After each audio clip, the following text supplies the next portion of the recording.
What's up, you guys? Hey, it's week number 7 of the Chaz Wave podcast. I've got a really special, awesome guest with me today. His name is Sean Michael Crane, and I'm guessing he probably goes by Sean Crane because that's a pretty long name.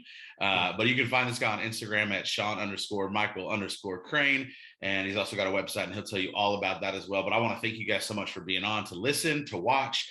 Man, make sure you check us out on social media. And as always, I like to ask you, if you're going to watch this or listen to whatever platform that's on, do me a favor, you guys, and just simply screenshot it, share it out to your friends if this brings you value. If not, hey, no problem. But again, we want to always bring more value to more people, and the way to do that is by all of us helping each other. So reviews are awesome, sharing's awesome, whatever you feel in your heart to do, please do that. And again, I'm joined by this awesome guy right here. I found him on the Brad Lee show. Brad Lee has a really cool, big podcast.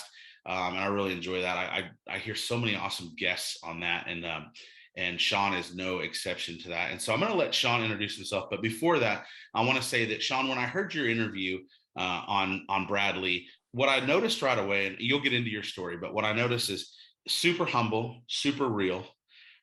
Very matter of fact, but not in like a cold way. You know, it wasn't like you were like, this is how it is, but very matter of fact, like, hey, this is the real deal. This is the cards that I've been dealt. I've actually shared a little bit of your testimony with a lot of friends, like over the last couple months since I got to since I kind of stumbled upon you, because I think there's so much power in it. I'm really excited for our guests to hear that today.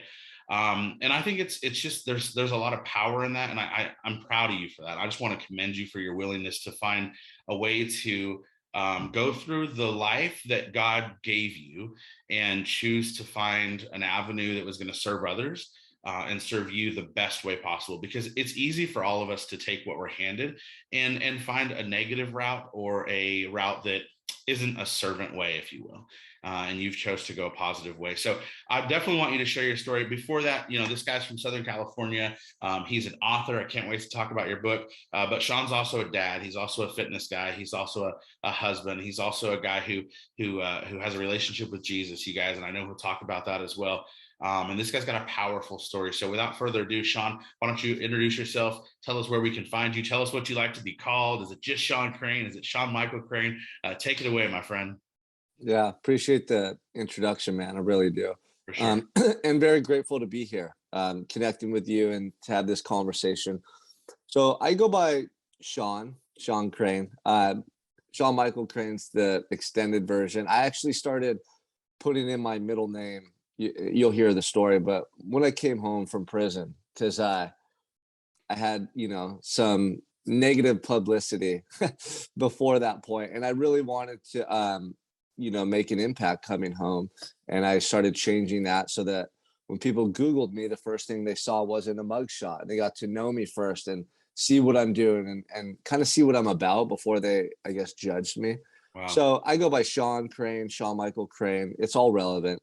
But with my story, man, I've been on quite a journey, to this point. And I'll start back as a kid growing up in beautiful Santa Barbara, California, literally 5 minutes away from the Pacific Ocean. Yeah. It's pristine. It's beautiful. People come from all over the world to vacation here. I'll be downtown oftentimes and you see people and you hear them talking and they're from, Italy or, some Asian country or, all throughout the world. And so I feel very blessed and fortunate to call this home. Beautiful weather, beautiful people, just a nice place to grow up. But as I was growing older, about age 10 or 11, I started noticing that my household was different than my friends or my cousin's household. I didn't know what it was, but I knew my parents were different. And at this point, I was such a lively person. I was a kid with tons of energy and passion, and I just wanted to go out and pursue my dreams, as we all do at that young age. And I had big dreams of wanting to be a professional baseball player. So I was always involved in athletics, whether it was basketball, football, baseball, every year from about age 8 all the way until 13. But right before high school, what happened was there was a lot of conflict at home. There was a couple incidences that changed my life forever. The first one was my dad being arrested right in front of us, in front of the whole neighborhood at gunpoint by the police department, and subsequently sent to prison. So wow. At 14, my first month of freshman high school, that happened. And it really caught me off guard. I knew my mom and dad by that point were drinking a lot. And I started to understand what those differences were that I had recognized earlier on in life. I Mm. never expected that to happen. And I was pretty heartbroken, to say the least. And then within a matter of months, 2, 3, 4 months later, my mom started abusing drugs heavily, and she wasn't happy in the relationship with my dad. And she ended up leaving us while he was in prison. So she left us and had another boyfriend and really just tried to have another life, it felt like. And being 14 and still forming my own identity and really trying to figure out who I am and what I'm going to do with my life, I lost both my parents in the blink of an eye, and it Mm. shattered me. I mean, I never recovered from that for 10 years. I was just heartbroken. And so very quickly, I felt myself change. I went from a happy, cheerful, outgoing person to very insecure, very withdrawn, and heartbroken, to say the least. So I started actually hanging out with different kids, stopped going to school, abusing drugs and alcohol. And by the time I was 15, my whole world was warped. It was like from sunshine and positivity to darkness and negativity. And so from 15 all the way until after high school, I was just struggling, man. I wasn't being the person I wanted to be. I was lost. I had no direction, no guidance. My drug and alcohol addiction was getting worse. And that was the only thing that I found that I could use to escape from my problems. Mm. At that point, I felt like there was nothing else I could do to overcome the pain I was experiencing. And I was just trying to run from it. I wanted to pretend it wasn't real. I didn't want to acknowledge the fact that I lost my parents. I didn't want to acknowledge the fact that my home life, disintegrated. I didn't want to acknowledge the fact that I didn't play sports in high school and I didn't pursue the vision of myself I had. I didn't go to college. I just wasn't living a life I was proud of or did I want to be a part of. Like, I hated my life at that point, man. And so after high school, I managed to go through the graduation, actually get a diploma. I got credits and they let me through, with minimal effort, to say the least. And all throughout that time, I was getting in trouble. I was getting in fights, or not going to school, just not being a good person, not a good student or any of those things. And after high school, I had no plan for myself. I had no idea what I was going to do. I had no direction or hopes for my future. So I started working for my uncle's tree service company. That was the only thing I could do that felt like something positive. Luckily, I had him there to provide me with a job, and I started making money. And I kind of started building up a little bit of a confidence or a sense of self-worth at that time. Working hard with my hands, earning some money. It felt good, but I was still battling addiction. I still had all these, negative ways of thinking that I developed over the years. And so I was kind of just getting by at that point. And so I'll fast forward to a really infamous night that changed my life forever. And that was a party I decided to go to in Santa Barbara. At this point, I was battling addiction. I was working, but I just wasn't living a good life. I wasn't a bad person by any means, but I wasn't living up to my potential. And I How old really were you? felt I was 23. Okay. And I really felt at that point that that was what my life was destined to be, as heartbreaking as it was. Because, man, hey, Chaz, for so long, I knew inside of me that I had much more to give to myself in the world. I just felt that. I knew that I had something inside of me, man, that would allow me to do great things. But I was scared, I was holding back, and I was letting time pass me by. And I felt like my life was destined just to continue to go down that path, that I was just going to live a mediocre life at best. And there's going to always be conflict. There was always going to be, addiction in my life, because I come from a background where that was taking place with other family members as well, and a lot of struggle. So at this point in my life, I really had lost hope. And I was at this party on the Mesa, which is a beautiful part of Santa Barbara, on the cliffs overlooking the Pacific Ocean. Mm. And everyone's there drinking. It's a house party. It's a pretty typical night. And towards the end of the night, as I'm leaving, a fight breaks out in front, and I get dragged into this fight. Earlier in the night, I saw these guys arguing. And I'm sticking my nose in someone else's business, trying to see what's going on, kind of trying to, just be in the mix, so to speak, in which I had no business even being there. I had no business being involved. And I was close enough to these individuals when the fight broke out that I got dragged into it. and I ended up getting tackled to the ground, and I thought I was getting jumped and assaulted by the other group of guys that were involved. Um, and so I'll never forget. I'm trying to wrestle this guy off of me, and he's really heavy, and I'm expecting to get hit and punched by everyone around, and no one's hitting me. This person's just laying on me, and I thought it was so weird. And I finally roll him off of me, and I threw a couple punches at him because I was defending myself, and I thought I was being attacked. And this is happening like so fast, Sure. And as I throw punches at him and stand up, he stayed face down in the grass, and I thought that was really weird. This is like just a split-second thought, like, wow, why didn't he get up? And then I hear the one person I went to the party with that I knew, my friend, yelling at me, let's go, let's go. And by this point, people are dispersing. Everyone's coming out of the party to see what happened. And I start limping over to him. I had hurt my leg and my back when I got tackled, so I couldn't run. I was limping. That was as fast as I could move. And I got to the street, and I stood under the street light, and all of a sudden it illuminated my face and my shirt, and I was covered in blood. I was drenched in blood. And my friend looked at me like with horror in his eyes. Like, oh my gosh, Sean, what the hell? You're covered in blood. What's going on here? And we didn't have time to think or have a conversation about it. He just took off running up the street. And he's like, let's go, let's get out of here. And so I followed him. I followed him up the street, and we heard sirens come in. Police cars were racing by us down to the party where the fight took place. And we ended up catching a cab back to his place that night. And we didn't even really talk about what happened. We both knew something bad had taken place in that fight, and we didn't really know much more. And the next morning, I Googled it, and it said that someone had been stabbed really badly, and he was on life support, and they didn't think he was going to survive.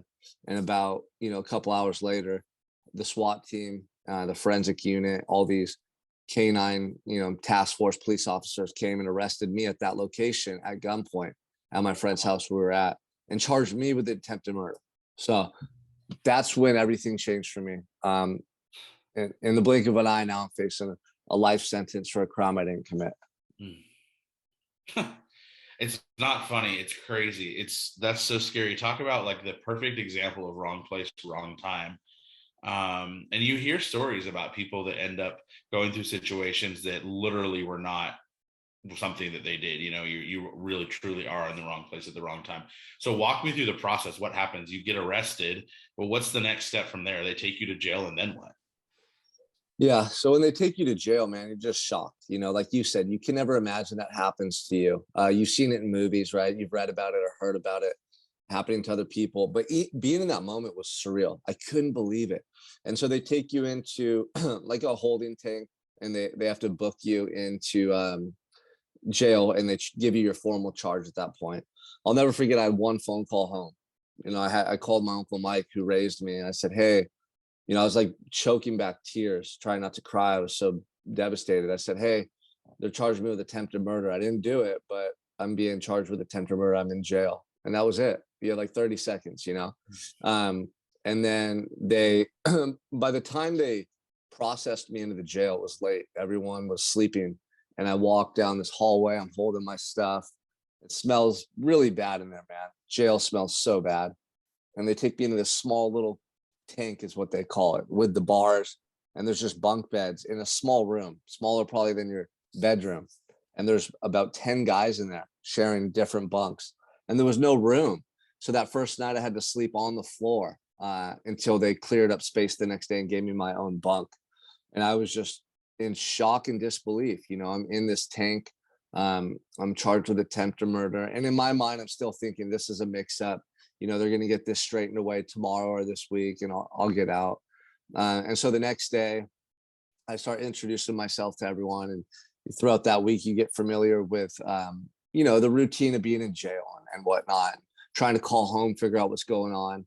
And then my first day in court, I'll never forget walking in, and they have you cuffed up. You're cuffed up at the ankles and the wrists, and you're walking in, and you're dressed in a jumpsuit. Everyone else is civilians wearing normal clothes, like Sure. a part of society. And all eyes are on me now. The news press was there taking pictures of me, all these reporters. And it was really a lot going on. It was like pandemonium in the courtroom. And so my lawyer finally comes over to me, like, okay, I want to know what's going on. I'm hoping to hear some good news. And the only thing she said is, I just came from talking with the judge and the prosecutor, and they want to change your charges to homicide. They don't think the victim's going to make it. He's in a coma. So that's what they're talking about. We think they're going to officially change your charges to homicide today. And then she just walked away. And that was it, man. And I'm just sitting there by myself thinking, is this really happening to me? Like, I'm going to be charged with murder for something I didn't do. I could not believe it. And for some reason that day they held off. They wanted to see if the victim survived and made a recovery. So they held off. And that was the last that I heard about changing my charges. But right then and there, that showed me the severity of what I was facing. Like, this is no joke. You know, I had a blue wristband on. That means you're facing a life sentence. And it was no joke. So at that point, I got taken back to jail. And that's kind of what happened for the next 3 to 4 months. There was this waiting game of being alone, isolated in a cell, you know, trying to make sense of what's happening to you, trying to reach out to family or get your lawyer on the phone and find out if any new evidence came out, and not hearing anything positive, and then going back to court and them talking about the case, talking about, you know, sentencing or what kind of, you know, plea deals they can give you, and just this negotiation process between my lawyers and the judge or the DA. And that happened for about 6 months before they finally said, hey, we're willing to give Mr. Crane a plea deal. If he pleads guilty to assault with a deadly weapon, we'll lower his charge from attempted murder to assault with a deadly weapon, and he'll serve 7 years in prison. And at this point, man, like, I knew that I was going to prison.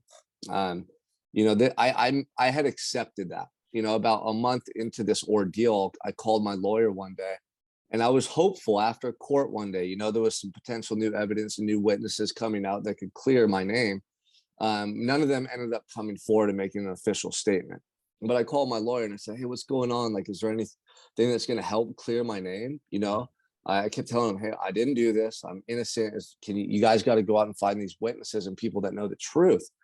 And they didn't really do much, to be honest with you. And that day on the phone, he said, well, you're going to prison, Sean. We know that. That's a fact. It just depends on how long at this point.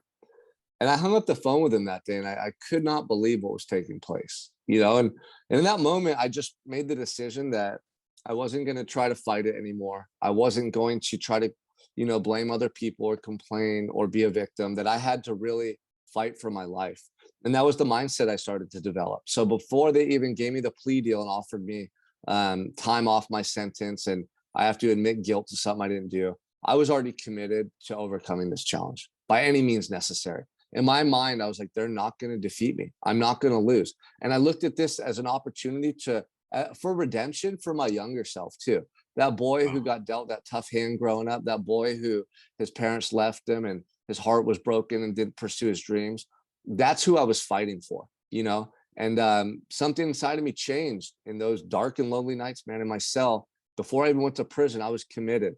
So by the time I did get sentenced and ready to go to prison, 8 months after my arrest, I had gone through this metamorphosis, this internal transformation, and I was not the same person going away to prison that I was who came into that county jail.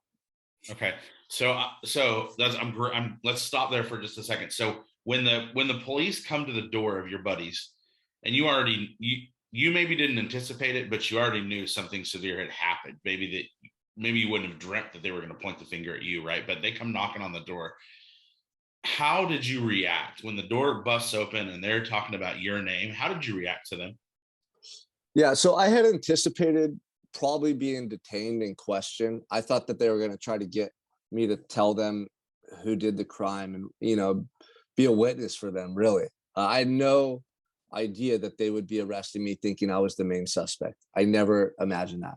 So I was actually at my friend's house for a majority of the morning and midday. I was so hungover and coming off of all the drugs and pills I was on at that time, I couldn't even really function, you know. So by the time I did get some energy and was able to get up and leave, I had called a separate friend to come pick me up and take me home. I just wanted to go home. I didn't know what the heck was going on. I was scared. I wanted to go talk to some family. So he came and picked me up. And as we're leaving the cul-de-sac, we're in this little cul-de-sac in this neighborhood. We're driving away, and on the street that's perpendicular to the cul-de-sac, I just see this line of police cars, like something out of Law and Order or some police show. I couldn't Yeah. believe it. There was like 20 cop cars coming. And I thought, oh my gosh, good thing like we just got out of here. I knew what was going on. And I was still in denial, trying to avoid the inevitable. So we start driving away. And instead of going towards my friend's house, they followed us. So they must have been tracking my phone, is what I think, and the Okay. GPS. And so they turn their lights on and they pull us over. And my friend who picked me up had no idea what was going on. You hadn't He even didn't. probably communicated that yet. No. And he pulled over. He's like, dude, what the hell? Look at all these cops behind us. I said, hey, Johnny, I'm sorry, man. They're coming for me. Let me just get out and I'll let them take me. So he pulled over and they're all getting out with their AR-15s. Dogs are barking. And I just, put my hands up and backed up towards them, and they cuffed me and threw me in the car. And Yeah. that's when I realized it was much more serious than I had So anticipated. you were fully cooperative. Yeah, I mean, I knew that I was going to surrender and see Yeah. what happened. I mean, Yeah, because to at run. that point it was. I mean, you knew it was related to that incident, and certainly you weren't expecting the worst case. You just figured you'd be talking to them about what happened the night before. So it wasn't like you had any reason to run or do anything malicious, right? Yeah, I mean, I thought that the truth would eventually come out and they Yeah. would realize I was innocent, that I was involved in a fight that I shouldn't have been involved in, and that was the extent of it. Yeah. But when they took me to the police station, they acted, pretty like mean to me. Like really, they took it serious. They were acting very like forceful with me, and they told me, hey, we're looking at you as the main suspect, that we're going to charge you with homicide. And they were trying to get me to confess to the assault. Okay, gotcha. So then when you get put in like holding cell, and then you said you're spending that first couple days there, you're meeting these inmates or these people that are there. Do you like, are you super humble in there? Or like, in other words, are you passive? And I'm talking like first couple days, like you've got to be maybe a little bit scared and nervous in not in the, like so many unknowns. How are you, like where are you psychologically that first couple of days? Are you like, where's your mind that first couple of days?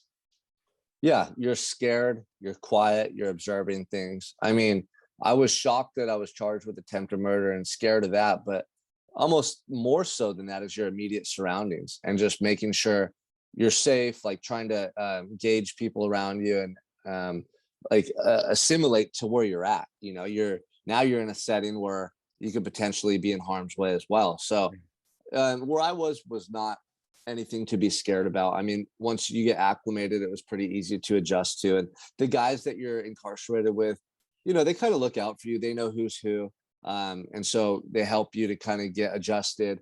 But it was tough at first. And so I was just quiet and stuck to myself, honestly. Yeah. And then with the law enforcement and the, attorneys, et cetera, were you just, I mean, you were there and cooperative throughout the whole thing? And I mean, were you just there to provide whatever information you could? At any point were you like heated or like this is BS in those early conversations, or were you just cooperative through it all? Well, after the first night with the detectives, they never questioned me again. They made the decision on their part that I was the guilty party. So they wrote up their police report. I didn't really talk to them much, to be honest.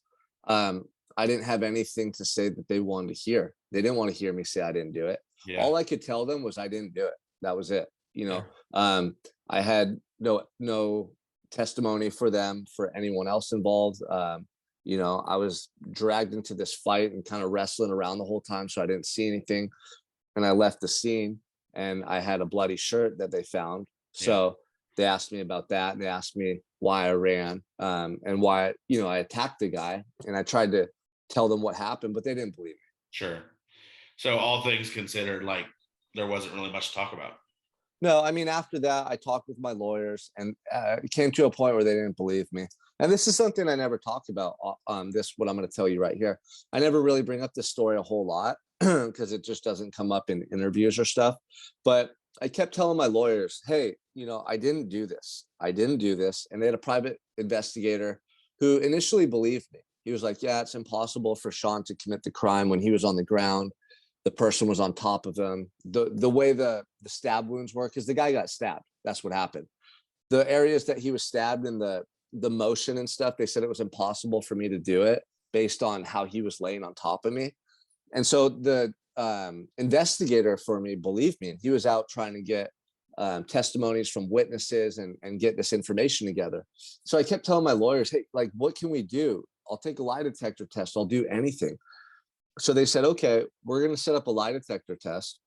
You'll take it. And if you're telling the truth and you pass, we'll go to the district attorney and say, hey, we gave him a lie detector test. He says he didn't do it. You want to take it, give it to him, and then we'll see what happens from there.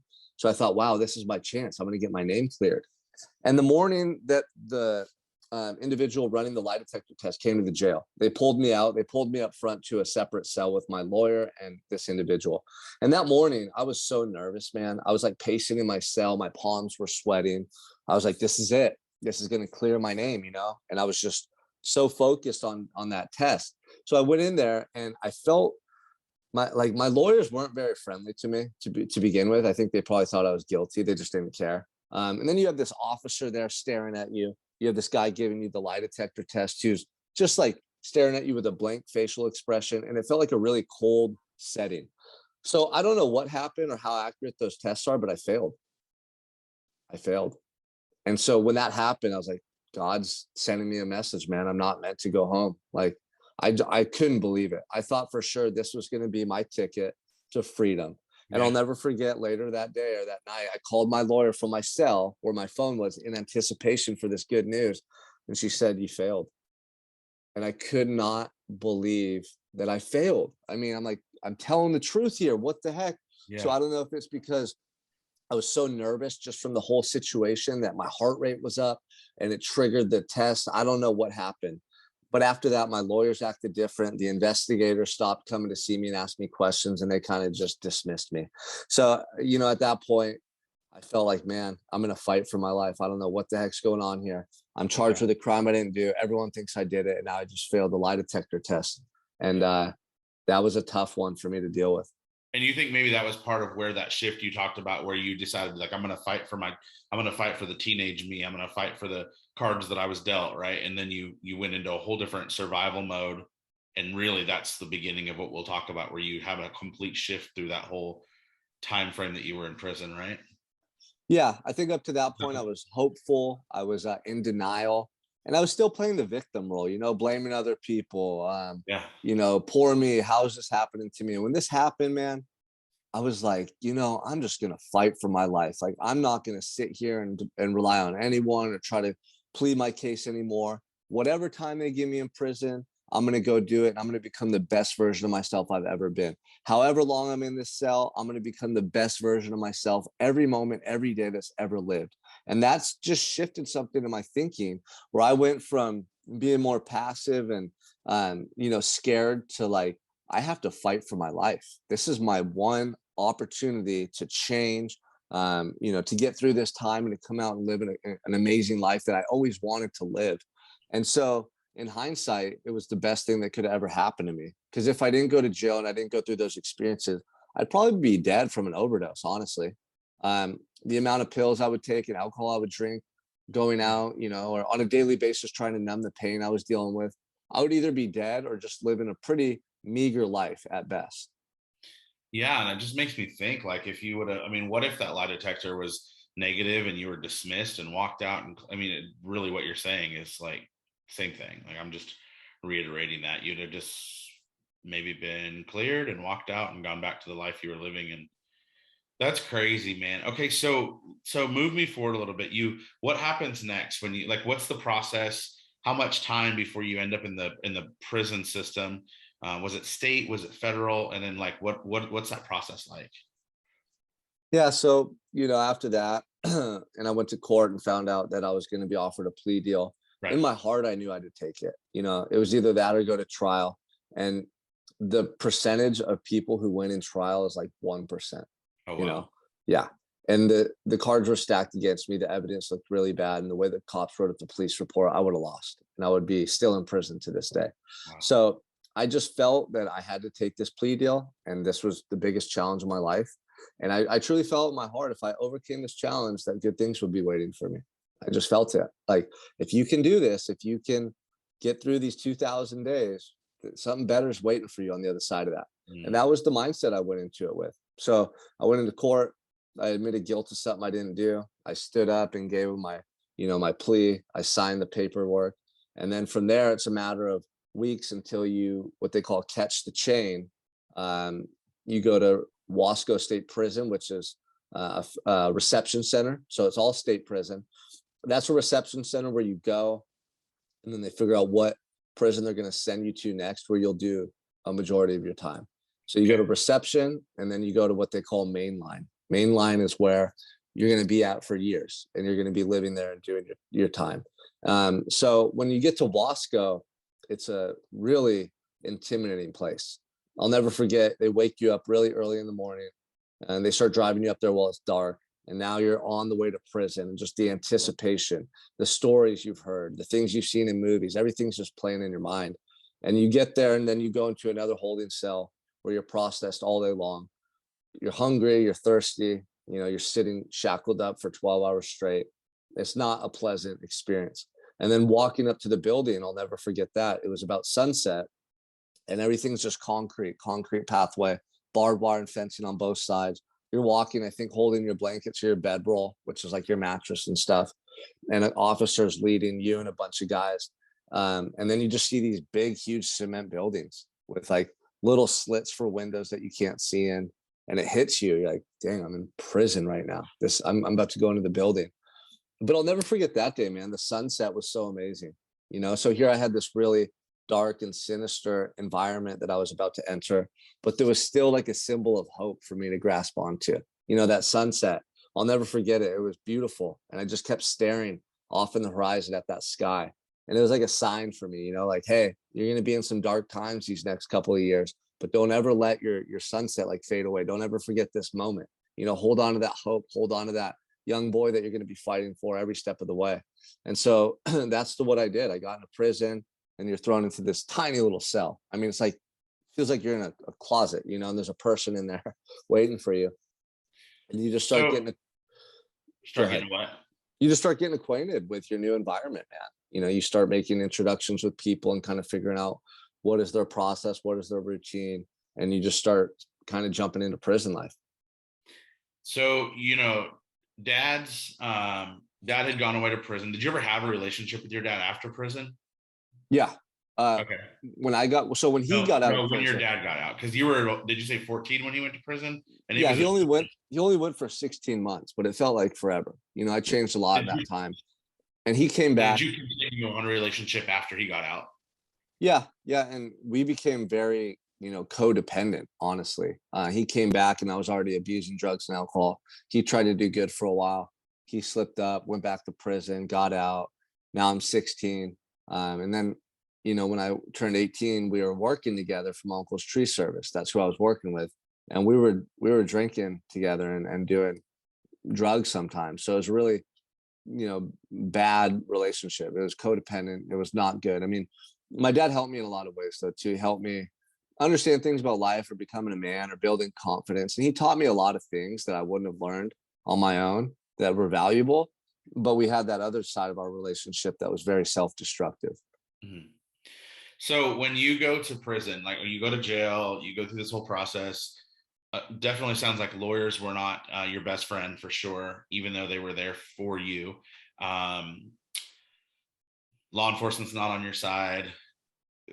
You have this uncle. Is this your dad's brother who had kind of given you, and he's like your guy? Would you say that he's like your one? Is he your person? He's who you called, so he must have been your person, right?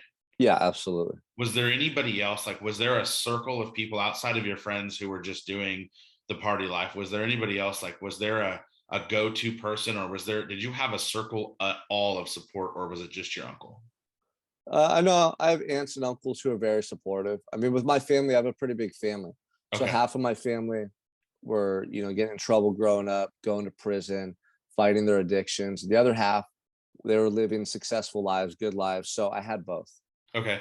And so some of them were there to like be your cheerleader, root you on, support you through this not trial, but through like this process of determining where you were going to end up and where you're going to be, charged, et cetera, et cetera. Did you had people in your corner? Yeah, absolutely. Okay, awesome.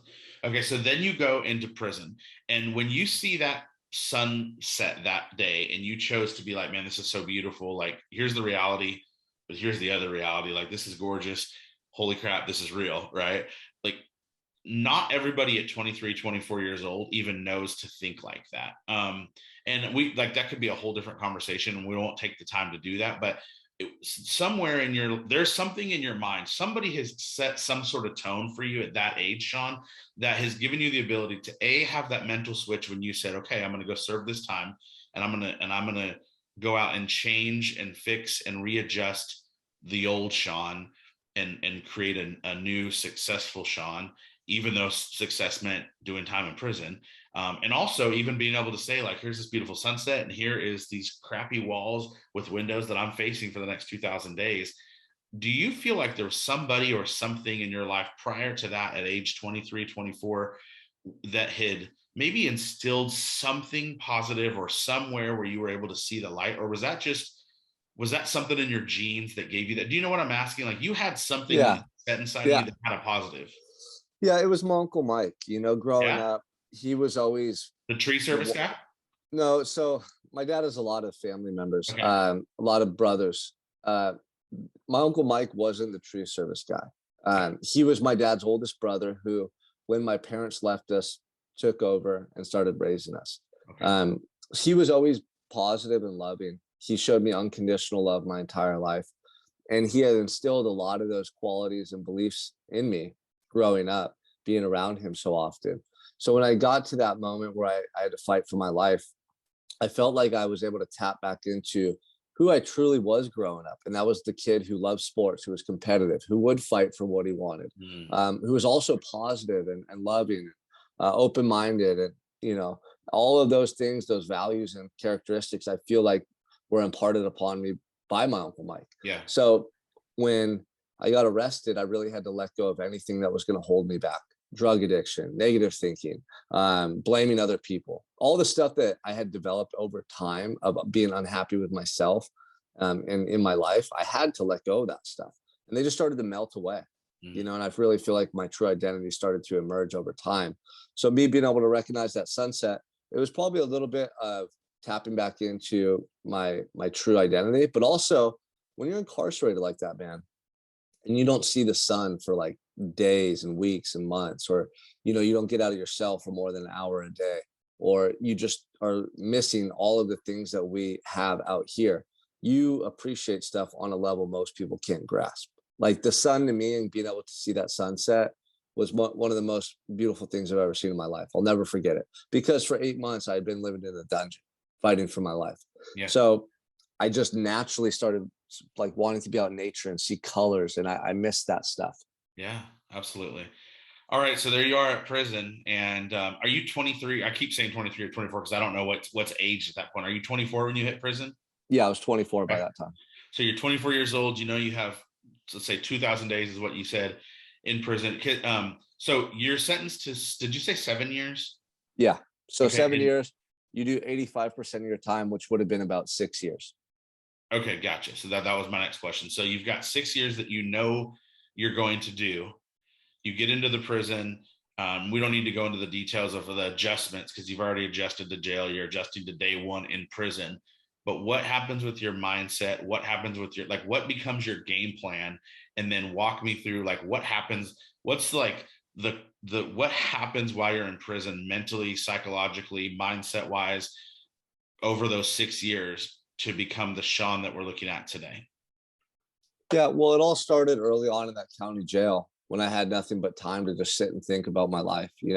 On the one end, I'm fearful of how much time I'm going to do in prison, and it's shocking. I can't even really fully understand what's happening.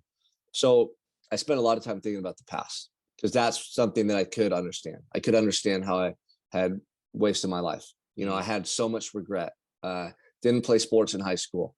Didn't go to college. I just didn't live life as my true self. I lost my identity. I hung out with all these kids that were getting in trouble that I didn't really relate to. We were all going through painful times in our lives, so we came together. But I just felt like I just had not given much to life, and I'd taken it for granted. And that feeling devastated me. It was the worst pain I've ever felt in my life. So from that moment forward, I wanted to change that. I never wanted again to experience that feeling. And that led me to really just focusing on anything I could do to better myself. I knew I wanted to be someone who achieves, someone who pushes themselves, someone who holds himself to a higher standard. I wanted to be someone I was proud of, and I wasn't that when I got arrested. So simply put, I just started looking for things I could do to better myself. That was it. That's where my transformation started. Getting up in the morning thinking, what can I do today to better myself? And I'm in this small little concrete box with very little. So I started reading every day. I would work out. Anything I was doing, I would just put forth effort. In jail, cleaning your cell and being like clean is very important. You want to keep your hygiene up. You want to keep your cell as clean as possible because it's a dirty place. So I would just clean my cell with effort and pride. I would work out with effort and pride. I would read as many books as I could get my hands on. And it was that action that started helping me to feel proud of who I was. And in a very short period of time, I was going to sleep in jail, feeling more gratitude for my life and more proud of who I am than ever before, simply by doing these small little things consistently to the best of my ability. And I could not believe it. I couldn't believe it that I felt this type of self-love and love for my life in a small little cement box with nothing. It shocked me. And that right there revolutionized my perspective and mindset. I didn't even care that I was in prison. I felt like I found the secrets to life. And now from that moment forward, I was going to take action and follow that path every step of the way. And that gave me so much hope going into prison, thinking, okay, if I continue to do this, if I continue to build myself up and pour myself into these things that help me to feel better every day, what can I do when I get out? Who will I become by that time? What life can I live? And it was just grasping onto that hope and creating that type of optimistic vision, focusing on that type of optimistic outcomes versus on going to prison. There's violence, there's drugs, and thinking about all the negatives. I started training my mind to only focus on the positive. And that's not to say I was in denial or ignorant to the negatives. I was aware of them, but I wouldn't give them more attention than they deserved. I wouldn't let hypothetical thoughts or negative expectations take up time in my head. I wouldn't, worry too much about what the guys in that corner of the room were talking about or doing, or the fight that took place, or all the stories guys are telling. I just started blocking that stuff out. And I started just cultivating this mindset over time of optimism, of opportunity, and of action. So every day in prison, I would get up and I started developing this routine behind this mindset where I would get up and I would have time to myself. I would get time to collect my thoughts and prepare for the day. And I would meditate, I would pray, I would read, I would journal. And that was the way I set my day off every morning. So every day going through prison, I was getting up focused, like this is the day I have to capture and win if I'm going to get one step closer towards going home.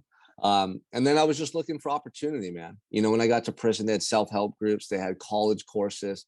I couldn't believe that. So I was just taking advantage of everything.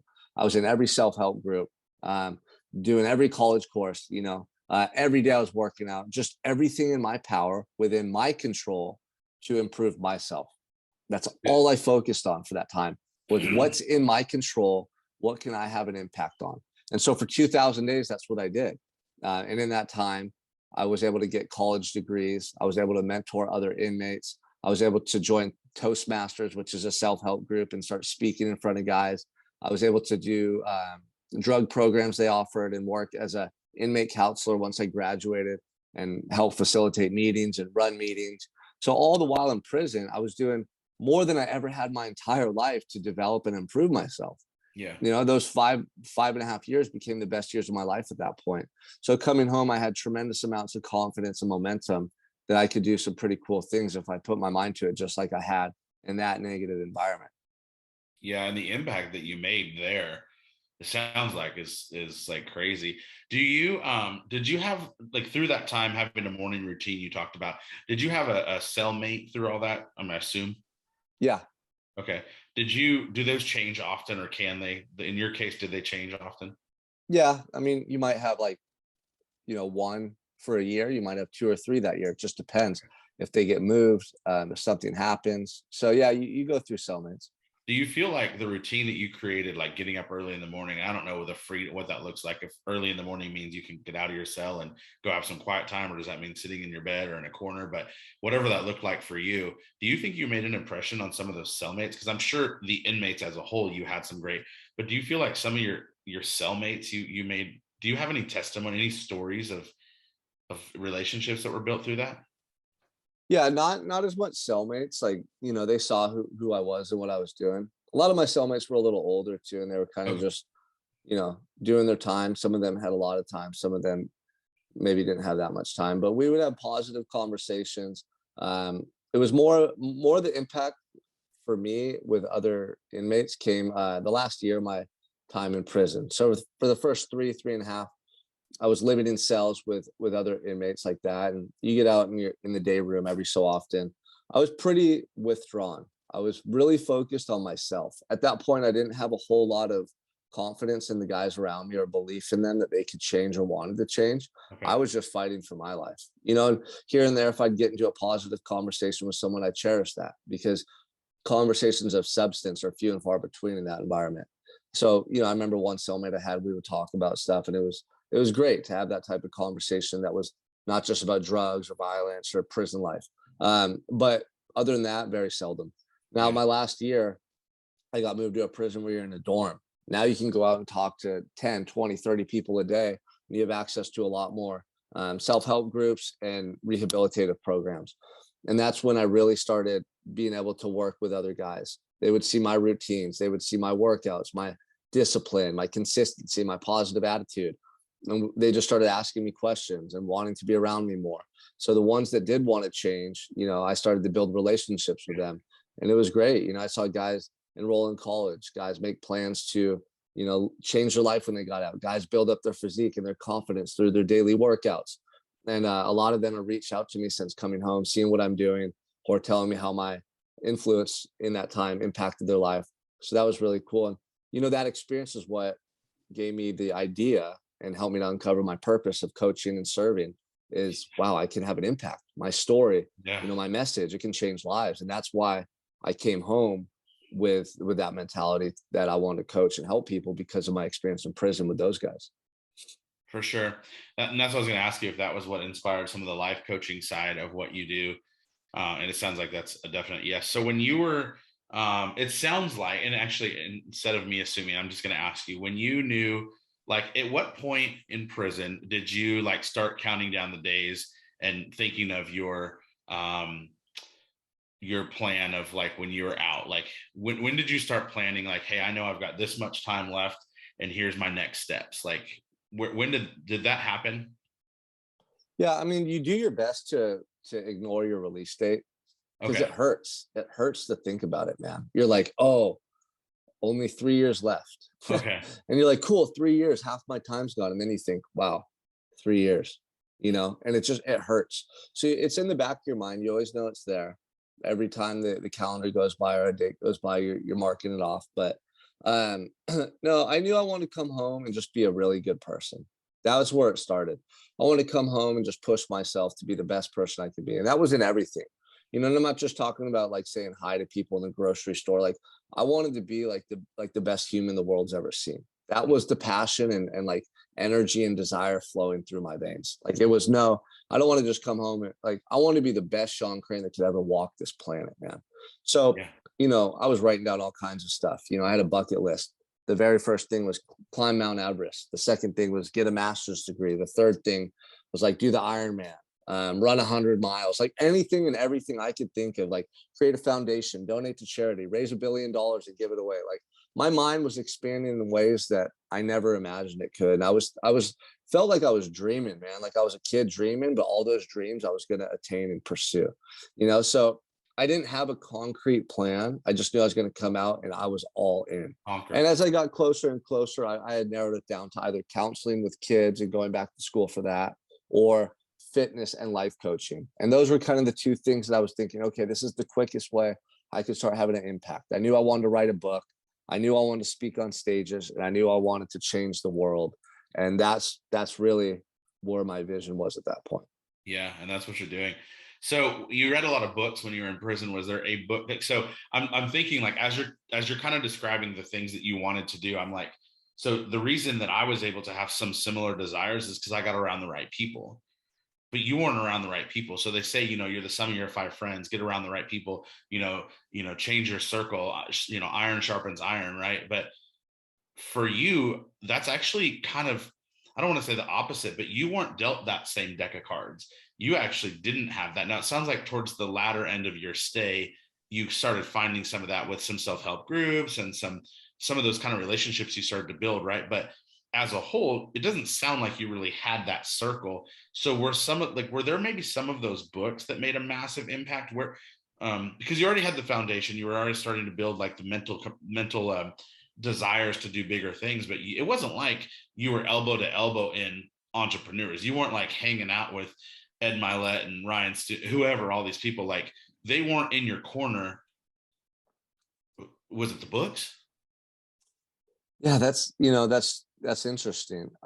You're right too. I mean, I'm a firm believer in, if you want to get to that next level, just start surrounding yourself with people that are there, and you're gonna gravitate towards them by association. You're gonna see changes you can make, right? So at that point, I didn't have anybody like that, and that's why I was keeping everyone at arm's length. Like I didn't want anyone to be around me. So for me, educating myself, my workouts, my relationship with God, my family, those things became my support system. Yeah. I was very fortunate that I got to call home a lot and talk to uncles. Uncle Mike was always, gosh, such an amazing person, always there anytime I called home to support me. My uncle Mark, who was the tree service guy, was always there to talk to me. My dad wrote me letters every week, and even though he was still battling his demons, it was that love and support I got from my family that encouraged me to go on. And then I was just on a journey of like self discovery, man. So I was really enthralled, to be honest with you. I felt like I was on this odyssey, and I was just by myself, like on this journey, like a metaphorical example of like me with a backpack going through these unknown lands and like exploring these new territories. And that's what I felt like. I didn't really need anyone else to walk with me on that journey. I needed to like hear their support and encouragement, like keep going, you can do it. And when times got tough, I mean, I started developing a relationship with God I never had before. Every day I would get up and I would just cry out and pray to God, like, can you help me get through this day? Help me be my best. Help me see the opportunities. Help me to overcome challenges. Like, give me the ability and your will. Like every day I would cry out, man. And, it was some of the most in-depth, intimate moments of my life every morning doing that, every morning for 2000 days. So that's the mindset, the connection, the spirituality I was developing. And then I was learning too. I was studying biology, sociology, psychology, humanities through the arts. And I just fell in love with education, and I felt myself changing, Yeah. and I felt myself improving. So that took up a lot of my time and energy. Yeah. I didn't have any mentors in prison, but I don't think it was the same as out here at that point. I mean, I did, but they were different. Yeah. Did they oh dang it, I forgot exactly what I was going to ask you. Did they I forgot, so we'll just move on. I had a question. All right, so you kind of have a game plan when you move, like when you leave, you know what you want to do. um oh, I know what I was going to ask you. Did you find God? And that's what I was going to. Did you find God did you have a relationship with God when you went into jail? No, no. I mean, even weeks before I got arrested, I remember I told someone there's no such thing as God. um, that was just indicative of how broken I was inside and how dark my world was at that time. But no, I became, deeply connected and a spiritual person and a believer while I was in county jail. That was one of the things that really, obviously changed my life. I never felt alone, not one day in jail.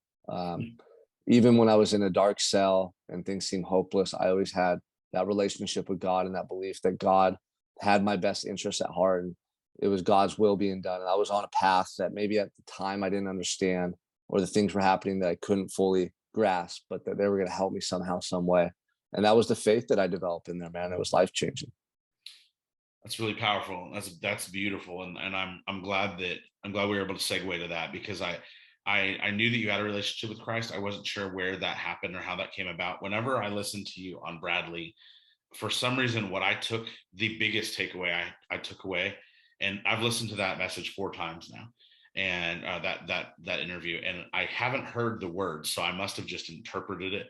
But what I feel like I heard you say was, if I had to do it again, I wouldn't erase that season of my life, because I would not have found my relationship with Christ and become the person I am today. So it's like you had to go through that, what I call season, to become the man you are today. And you would not have erased it. If you had to do it again, you'd do it again. Is that a fair statement?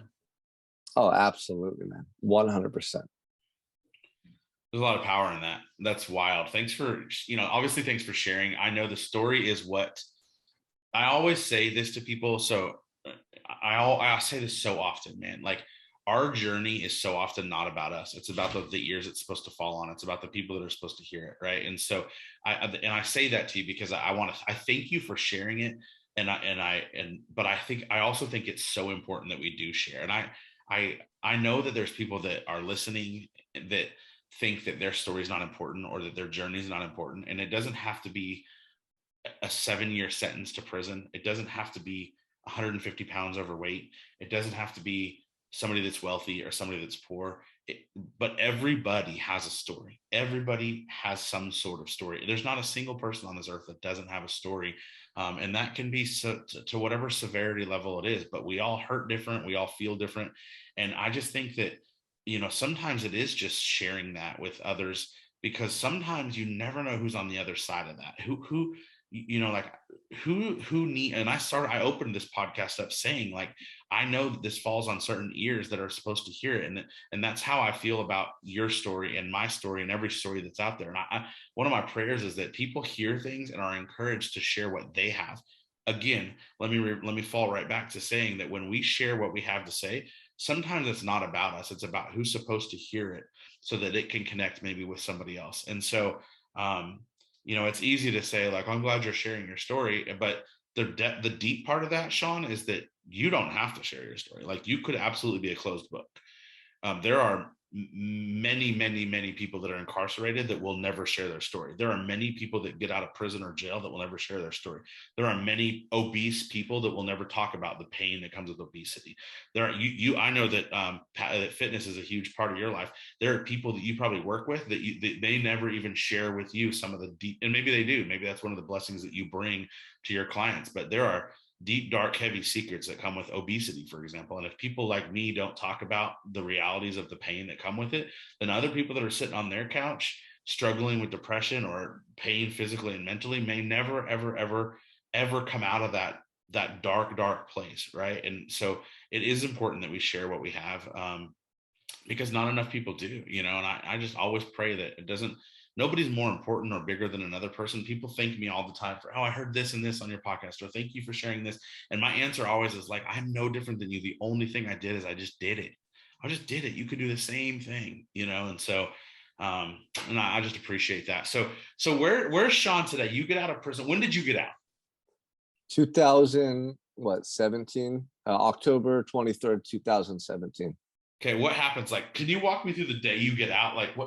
What's that like? You always hear it in stories, but I'm really talking to somebody who walked out of the gate of prison. What is that like? You have a plan who's going to pick you up, but what's that look like? Yeah, gosh, it's like the most exciting thing you could ever think of, Yeah. It's like Christmas morning as a kid times 1,000. So the day came, my brother and sister were set to pick me up. I was way off in the desert in California. A lot of the prisons are far away from, cities and stuff like that. So the morning of, I'm up and ready. I have all my stuff. I'm waiting for them to call me, and they didn't call me. And I went up to the front where the officer was. I said, "Hey, I'm paroling today. They didn't call my name. What's going on?" And they're acting all confused, man. They're like, "There's this mix-up going on." He's like radioing to the front, like, "Yeah, they'll call you when you're ready." And then it's getting close to breakfast time. And usually you're supposed to be out in the very front of the prison when breakfast is about to be served, because at 6 a.m. they do a shift change. So all the new cops come in, the old ones leave that were there all night, and everything's shut down. There's no movement. So that happened, and I'm still waiting. I'm like, what's going on? It's your worst nightmare. Like, there was a mix-up. You still have a year to do or something. But, Right. so I ended up leaving. They called me to the front, and they make me wait at this gate while they're serving the inmates for chow. Now, normally anyone that paroles is gone that day, but I'm sitting there and I have my possession in like a bag like this over my shoulder. And all the inmates start coming out of the building, walking around the track to the chow hall. And I'm over there like waiting by this gate. And at that point, you don't want to be there because the other guys see you leaving and they're kind of mad. Most of them won't say anything to you, or you might be met with a little bit of hostility. Even everyone wants to be that guy leaving. And I've seen that happen before. Someone's getting ready to go home and people are saying stuff about them behind their back and this and that. It's the world that is. But when these guys started walking around, man, I couldn't believe how many positive messages I heard. All these guys yelled at me, "Crane, get out, man. You're going to do great. Captain America, go kill it." They called me Captain America. And I heard messages, man, from guys I'd never even talked to before. And it was one of the more humbling and rewarding experiences of my life, because I felt like those 2,000 days, I did it for me. I did it for me to change my life. But knowing that other people were watching and it could have had a positive impact on them, that was amazing. And I just realized it's always about your attitude and your effort, and people recognize that when you go above and beyond and you're consistently a positive person who works hard, that rubs off on people in the right way. And they notice that, and I had guys who had never even spoke to me yelling positive statements over to me before I left prison. And that never happens. I've never seen that happen.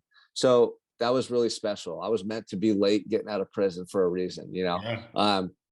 And then the feeling of putting on clothes. They take you to a cell. You put on what they call your dress outs. I had like Nike shorts, Nike shoes, a shirt. It was the best feeling. That was one of the things I was really anticipating, getting to wear real clothes again. And I come out. How did you, sorry to interrupt, but how did you get those? Do you like get to ask your family to bring those in? Or yeah, they send you a box, they check it, make sure everything's good, and then they have it waiting up there for you. So my family bought them for me. And then they put you in a little van, they drive you outside of the prison.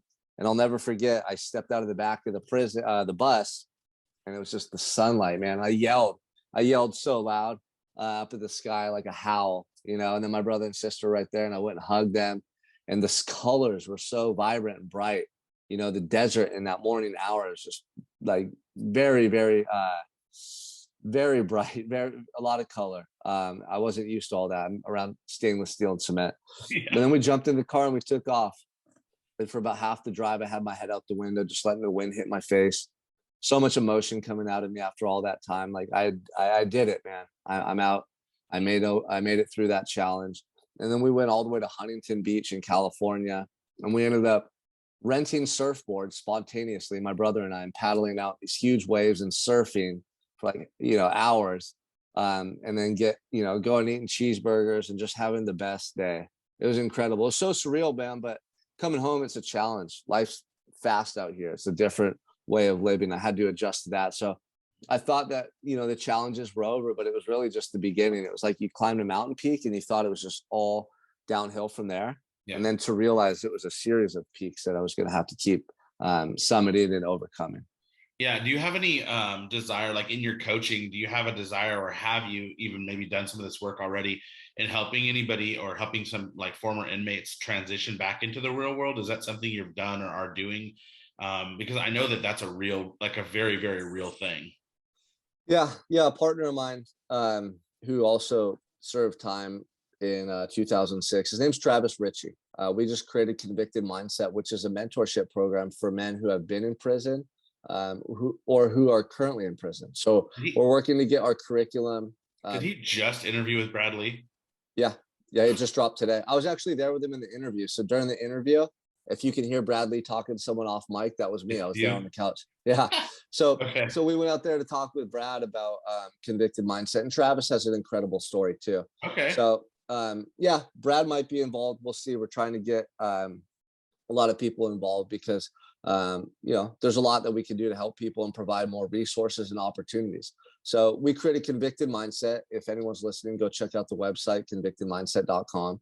And we're putting on events 2-3 times a year. We call it Convicted Conference, where we have people involved in politics, people involved in the community, people involved in the justice system, all there at this event speaking and really brainstorming and masterminding how we can provide more resources to family members, to individuals who have been incarcerated, job opportunities. So a lot of cool things are coming together with that right now. And I was able to get my book. My book has been provided 200,000 inmates currently incarcerated on their tablets. So I got that approved last month. So that's pretty cool. I mean, I was in prison. I wrote a book about my experience and what I went through. And now knowing that, almost 250,000 guys are able to get their hands on that book and read it, that's really special. That shows me that, this path that I've been able to choose to walk down is the right one, and it's happening for a reason. 100%, dude. 100%. Well, let's talk about the book then, because I have a bunch of stuff to talk about, but let's jump right to it. So talk about the book. When did you write it? And then start with that. So when did you write the book? So the book was released last year, January 11th, 2021. It took me about 6 months to write. So during COVID, I had been wanting to write a book. It's just one of those things you got to pull the trigger and make it happen. And we find excuses, or we're busy and life's happening. I was having kids, I was getting married. I was running a fitness company, so I was busy. And then when COVID hit, I had a lot of time on my hands. And my wife goes, "Why don't you start writing your book already? What are you waiting for?" She kind of called me out. And I thought, okay. So the next morning I was up at 4. I was out in the living room. And every day I'd just get up at 4 while her and my daughter Scarlett were in the room, sleeping still, and I'd write for an hour. And I just started writing. And I released it last year. It became a bestseller. So it was a really cool experience. Is the Audible available? Yeah, it's available on Audible as well. I did that last April and released it. So that's available. Did you do the audio on it? Yeah, I did. Cool. Awesome. And the book's called what? Prison of Your Own. Prison of Your Own. Okay. And I know just through doing some past research, prisonofyourown.com was a website, but at one point that website was not up. Is it live? Yeah, prisonofyourown.com is a website. That's where you can get the book. You can get the book there or on Amazon. Okay, cool. Yeah. Well, I'm going to tag, I will list it in the description. Would you like that website listed in the description? Yeah, and people can also reach out to me on SeanMichaelCrane.org. Okay. So that was the one that got changed. It was .com, but there was a mix-up. So it's SeanMichaelCrane.org. Okay, cool. Well, all those are going to be listed in the description on all the platforms. So we'll make sure we do that. And then, of course, your Instagram will be listed there as well. So how has the book done? Obviously, getting into the prison system is, if you ask me, a humongous blessing. But how has it done outside of that? Yeah, no, absolutely. I mean, the fact that guys are in there getting their hands on it. I mean, I'll have millions of guys inside prison getting their hands on my book in the next couple of years, which is incredible. And then outside of prison, it's been a great tool for me as well. So not only to tell my story and to kind of give my side of the thing of what happened, but to reach people who might feel trapped inside their own mental prison. That's really why I wrote it, because I know a lot of people are not living the life they want. They're held back by fear of their insecurities, by their environment, by things that are happening in their life. They feel like they're trapped, and they want more, but they don't know like how to achieve it, or they feel it's impossible. That was me for 23 years. I knew I was a better person. I knew I wanted more for my life, but I was holding back. When I got incarcerated, I realized that I was a prisoner long before I even found myself in that cell. I was a prisoner here. So that's why I wrote the book. I want people to know that they can take control of their life right now. I give you the tools in that book. I tell you what I did in a jail cell to take control of my life and to change my mindset. And if I could do it in prison, why can't you? Right. Yeah, so absolutely. That's the message. And I've had a lot of guys end up reaching out to me who have joined my coaching program because they read my book. They could identify with everything that I described going through, and they wanted help because they felt trapped in that mental prison, whether it was physically, mentally, emotionally, financially, in their relationships. They just couldn't be the man they wanted to be. So It's been really awesome to allow me to connect with other guys and help them break free of that mental prison, just like I was able to do. Well, I'm going to order the book today, the Audible version, and I'm excited to read it for sure. So that's super cool. Man, that's awesome. So, okay. So tell me about the coaching program. What does that look like? What does that entail? Yeah, so we cover, all the major components to be one's best self, mindset, fitness, habits. That carries over into everything, our relationships with our kids, our wives, our business partners, financial well-being, everything. So a lot of the guys come to me and their mindset's not right. They're like, "Sean, I have a lot of self-defeating thoughts. My confidence is low. I'm just not consistent. I want to go to the gym and lose these 50 pounds, but I keep, missing and making excuses, or I want to eat healthier, but I keep making bad choices, or I want to quit drinking. It just, it's a crutch for me." And they have these things about them that they don't like, that they want to change, but they feel stuck. They feel kind of hopeless to change. So I help them, with a couple key components that help me change and that I've seen have a huge impact. Number Okay. one is what I call vision creation and connection. It's really getting clear on what they do want. Like, who is, Chaz at his best? What is that individual, right? What is he doing for work? What is he like with his kids? What is his health like? What is he like with his wife? Like, if we could just really get crystal clear on what that person, that your ideal self, who is that person? That's that new target we have to aim for. And then the emotional connection, like, why do you want that? Why do you want that life? What if you found out you had cancer, or you were going to die next month because you had some rare type of, cancer or leukemia or something they couldn't treat? What are the things that you're not doing in your life that mean a lot to you that you want to do? Like, we have to go deeper below these surface level answers and really get in touch with what's at stake here. So I take through some of these mental shifts and these perspective shifts, and then really mapping it out is a lot easier once we know where that target is, where that destination is. We can reverse engineer it all the way back to their daily routines. So I help them develop a morning routine, fitness and nutrition routines, a night routine, and just get very focused on becoming consistent.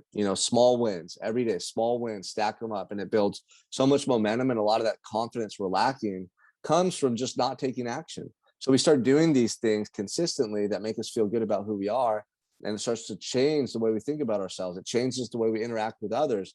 And I just see their whole lives start to transform. So that's kind of overview of the coaching that I do. Okay. And if people go to the SeanMichaelCrane.org, they can find the coaching info there as well. Yeah, they can. But if anyone's listening, they're like, oh man, I'd be interested in fitness, nutrition, mindset coaching, and what Sean's talking about. The easiest way is just to reach out to me on Messenger, on Facebook or Instagram. Okay. Shoot me a DM. Let's have a conversation. I'm all about building relationships with the men I get to work with. And, I want to hear from you directly. I want to know what you're going through. I want to know what's keeping you stuck. What do you really want in your life? And I'd love to provide support, accountability, and the tools to get there. Cool. Well, that's exciting. I know there's going to be people listening that can see some value in that. And I would just encourage that whoever hears something, that you just said, that's a scary thing. So all the different pieces of guidance out of the toolbox that you just shared, those are all really easy. Those are all things that we all, or most of us, feel like we need, but they're really scary sometimes to pull the trigger on actually reaching out for. So I would just hope that the listeners, at least somebody out there, will just take a moment. If it's a need or a desire, at least reach out and ask about it, because even if it's not Sean will point you in the direction of maybe who is a good fit, because sometimes it's about who is a good fit as well. But getting the help is the key. Even if it's a little bit of help, or if it's a lot of help, get the help. Get the help. If it's, for me, it's a lot of times it's fitness, but it's very mental for me. I get it. I get it. I get it. I totally get it. I love that. Okay. So I know you've done a TED Talk. How did that come about? For people that don't know what a TED Talk is, could you explain that a little bit, and then tell me how you got involved in that? Yeah. So, I mean, TED is what it started out as. It's a long history. Started out with just like some of the most brilliant minds getting together on a weekend, talking about stuff that they were doing in their field of work, their industry, their life. And it was so profound that they thought, why don't we record these conversations and then give them back to the public? So it was really groundbreaking stuff related to science or psychology, or all these really fascinating topics. TEDx is what I did, and that's a newer version of TED, which allows organizations to host these events, and they get top thought leaders and people who've been through very inspirational stories to share a message in front of an audience. So it's supposed to be something that's really special to be a part of, and it's something really cool to be able to put on your resume. It's not everyone gets to be selected for a TED Talk, because you have to apply, you're vetted, you do maybe auditions, and then you're selected. So I had a woman reach out to me from the East Coast of New York to do a TEDx talk about my journey, specifically about what I went through in childhood as well, and how fear and insecurity can really hold us back in life from being who we want to be. So my message was directed at kids who are in junior high, and talking to them about the choices they make now, and how those choices add up over time, and whether it's because of peer pressure, their friends, their family, whatever it may be. Ultimately, it's those choices that create the life they live, and their consequences they have to deal with. So I shared about my choices not to play college sports, not to try in high school, to hold back, and really what that did to me on a psychological and an emotional level, and just the pain I had to go through and rebuilding my life because of those choices.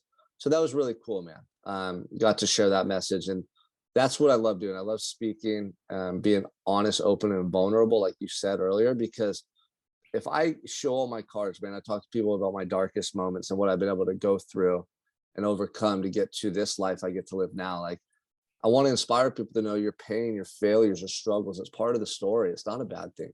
When you learn to own them and embrace them, you can actually learn and be more empowered by those tough times than you ever could when things are going well. So I want to be an advocate of that for young people and anyone who has gone through tough times in their life. Like, you don't have to shy away from that stuff. You can use it to your advantage. So that's why I shared that story in my TEDx, in my book. And now I'm getting to go to different events and speak, and share about my coaching, some of the mindset strategies I developed in myself, and what I've been able to do out here to have an impact as well. Yeah, that's awesome. So as far as the public speaking, like, you did talk about getting an opportunity to speak some in while you were in prison, and then also the desire to do that once you got out. Did you like, how did you start booking this? So I'll just straight up be really honest with you. That's a huge desire for me. Um, I I want to help make an impact. I want people to know they're worthy. It's really, really, really heavy for me. So for you, what did that look like stepping out into society, first of all, when you got out of prison, but then when you knew you wanted to do some public speaking, what did that look like for you? How did you pursue it? And then what have you had the opportunity to do? Yeah.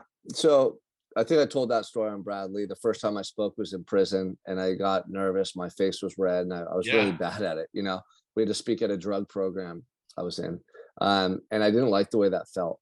And I was just on such a transformative journey that anything that made me feel nervous or I didn't like, I forced myself to do it. I just felt like I needed to be out of my comfort zone, and I wouldn't let anything like stop me from improving myself.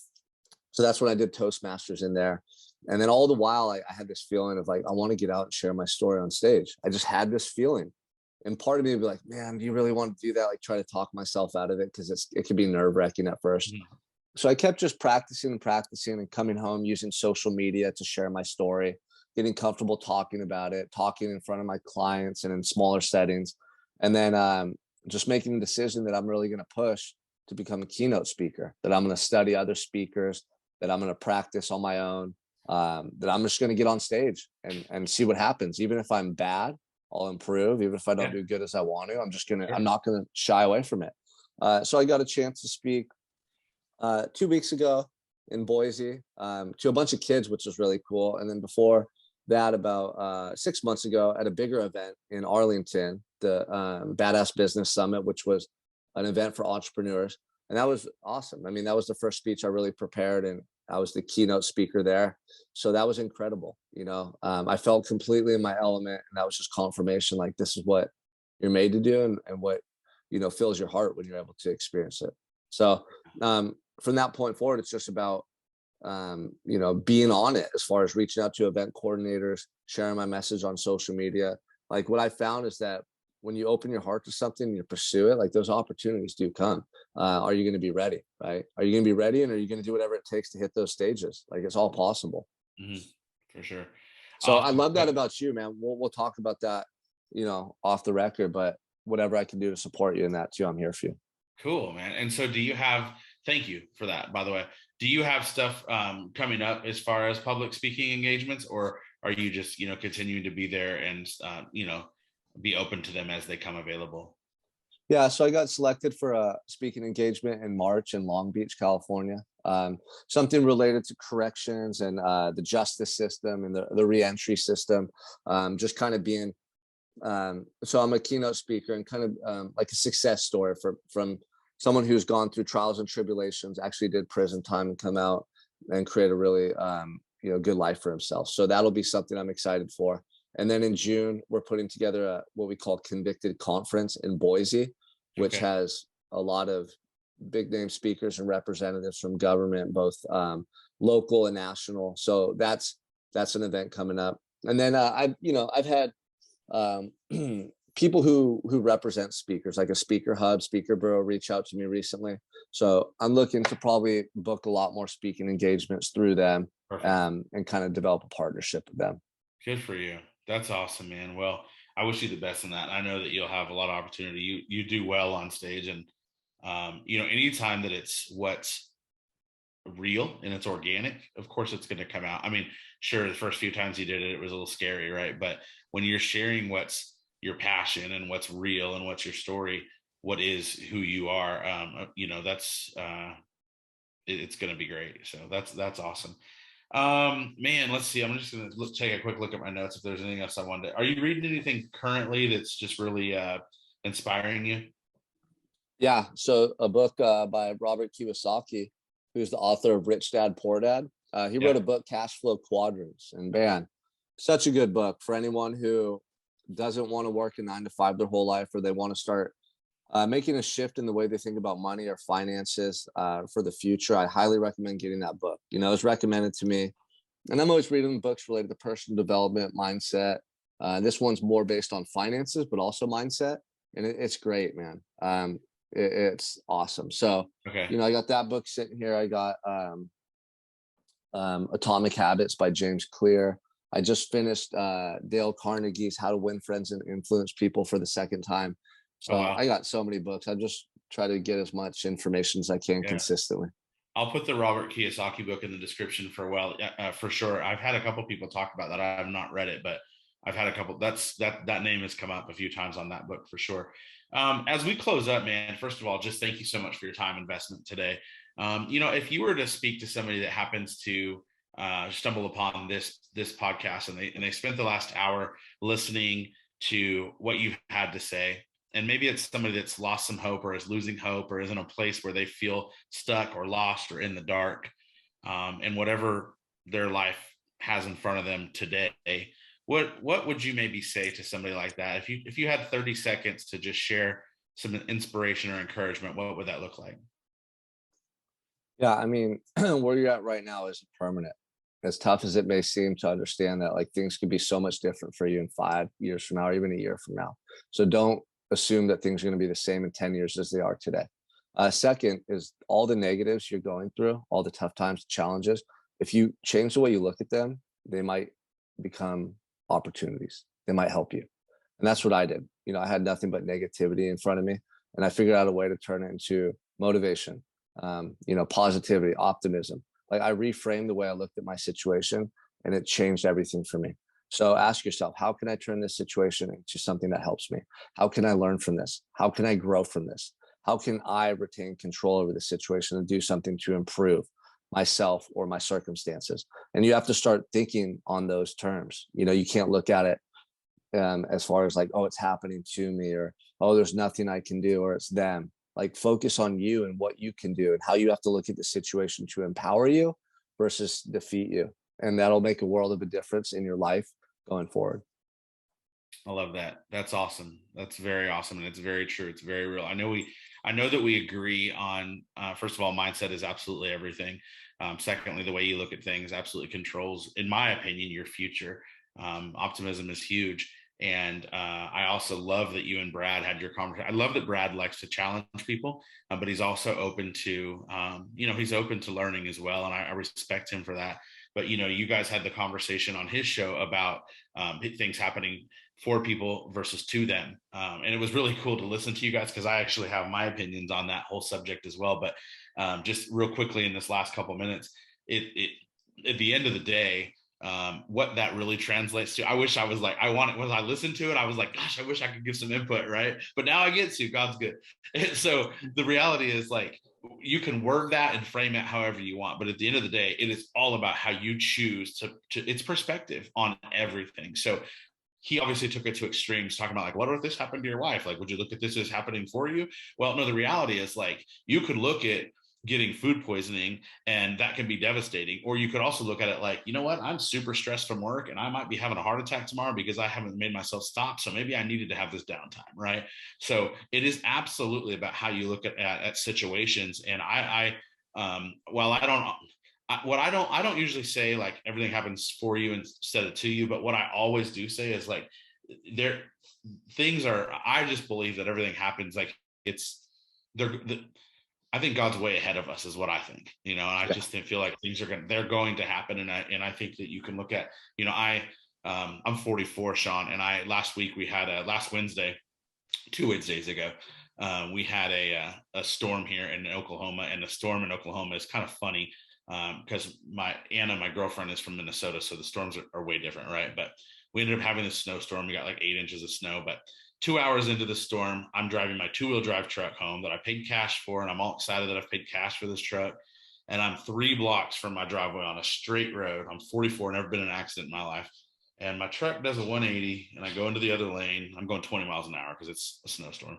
Cross over the other lane, and I end up just sliding into a ditch, and then I hit a power pole on my passenger side. And I was bummed. I was super bummed. But I'm like, and I was embarrassed. Like, I was just bummed. Like, it's my truck, you know. First of all, I had full coverage on my truck that I paid cash for. You don't have to do that. I could have easily had, like just liability, but thank God my girlfriend's like, get the best insurance, right? So I was super grateful for that. My son could have been in the passenger seat, right? The airbag could have gone off and bruised my face or made the car undrivable, right? I was able to drive it 3 blocks home. Um, there were so many wins out of that. I've never been in an accident. It was my first one. Nobody was in the other lane, right? So, like, I bet you I've got 15 wins out of a silly little car accident. And you can look at it like that, or you can look at it like it was the worst day of my life, but why? It doesn't serve you. And so I just want to give a little input on, like, because I love that it's really cool when people do get that mindset thing, because it's all about, people always ask me like, why are you so happy? Because I get to be, because I wake up with gratitude every single day of my life. Try it, right? Try it. Like, you can't not be grateful you woke up, bro. So and when you start having those shifts in your mindset, life gets really, really good. Even the bad days can be really, really good, and you've chosen to live that life. And so I hope that people say this to you, and I know you're a humble man, but congratulations on making a good out of what potentially was a bad situation. And I hope that you, I know it's not your goal, Sean, but I hope that um, I just hope that you give yourself the credit, and that you know that you've really done a good job in allowing yourself to, and sharing the story, and just celebrate what you've made of a crazy years of your 20s, right? Yeah, man. I really appreciate that. And I'm so grateful, truly am every day. Like you said, I wake up and I'm alive. I have legs, my eyes work, and then I have my beautiful wife and children. I cherish it, and if we come from a place of gratitude, guess what? It's pretty hard to be depressed or anxious or angry when you're truly grateful. It's actually impossible. So that's what I started doing, man, is finding every way I could train my brain to be grateful and focus on the positive in my life while I was in my cell. And I realized that I could be happy anywhere in the world, going through pretty much anything, depending on how I talk to myself about it. Oh yeah. So, you know, I really appreciate you having me on, though, and just chatting with you, man. I know that probably this is only the first of many times we'll get to talk, maybe see each other on stage one day, or who knows how our paths will cross. But I really appreciate you, brother. Yeah, for sure. Same goes to you, man. I appreciate you so much, and I look forward to many more. I'm gonna read your Audible book, and I'll definitely make sure that all of your information is in the description so other people can hear more about your story as well. So thanks a lot, man. I look forward to it, and everybody else, make sure you jump on and check Sean out on Instagram, social media as well, and make sure you just support him as well.